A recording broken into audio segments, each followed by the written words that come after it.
গণঅভ্যুত্থানের মধ্য দিয়ে বাংলাদেশে আওয়ামী লীগের পতন হয়েছে আর দিল্লিতে কবর হয়ে গেছে।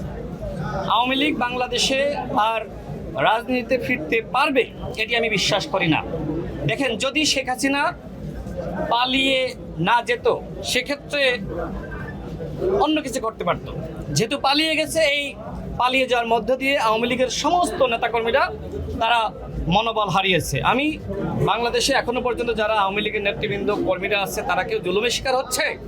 মাননীয় প্রধানমন্ত্রী কি বলেছেন? আমার এই মেরুদণ্ড ভেঙে দেওয়া হয়েছে, আমি যদি পাল্টা এখন মেরুদণ্ড কারণ ভেঙে দিই আমার এই ব্যথা কি কমবে?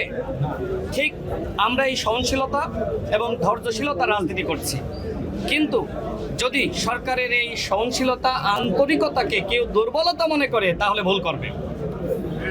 ভুল করবে।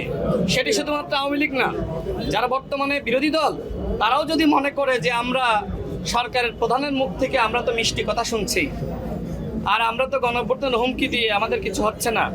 জামাতের নেতৃত্বে বাংলাদেশে কখনো কোনো আন্দোলন সফল হয়েছে? জামাত কখনোই বাংলাদেশে কোনো গণঅভ্যুত্থানের নেতৃত্ব দিতে পারবে না। দেখেন, নাহিদ ইসলাম এনসিপির আহ্বায়ক, সে কি বলেছিল? জামাতের নেতৃত্বকে দেশের মানুষ গ্রহণ করবে না। আমি এতটুকু স্পষ্ট করতে চাই, জামাত এবং এনসিপির নেতৃত্বে বাংলাদেশে আর কোনো গণঅভ্যুত্থান হবে না।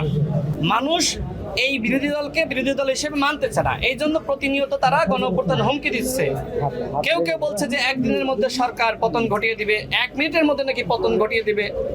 আমি দেখলাম যে কর্নেল অলি সাহেব তিনি বললেন যে জামাতের আমির ডাক্তার শফিকুর রহমানের নেতৃত্বে ছোট ছেলে নাহিদ ইসলাম এবং মাওলানা মামুনুল হক তারা যদি একতাবদ্ধ হয়ে রাজপথে নামে 1 সপ্তাহের মধ্যে বিএনপি সরকারের পতন নিশ্চিত হবে। নামেন না কেন? নিষেধ করেছে কেউ?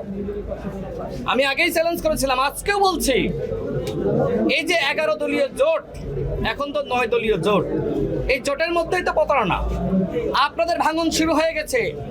আগে নিজেদের পতন ঠেকান, এরপরে বিএনপির পতন ঘটাইতে আইসেন।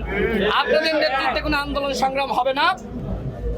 বরং এতটুকু বলতে চাই, এই বাংলাদেশে জামাত ইসলাম যে রাজনীতি করছে, আমাদের শহীদ প্রেসিডেন্ট জিয়াউর রহমান এবং পরবর্তীতে দেশনেত্রী বেগম খালেদা জিয়া তাদেরকে রাজনীতি করার সুযোগ দিয়েছিলেন, যে কারণে রাজনীতি করার সুযোগ পেয়েছে। কৃতজ্ঞতা প্রকাশ না করে বরং ষড়যন্ত্র করছে। জামাত এবং এনসিপির যে কোনো চক্রান্ত ষড়যন্ত্রকে ইনশাল্লাহ দাঁত ভাঙা জবাব দেওয়ার জন্য আমরা প্রস্তুত আছি।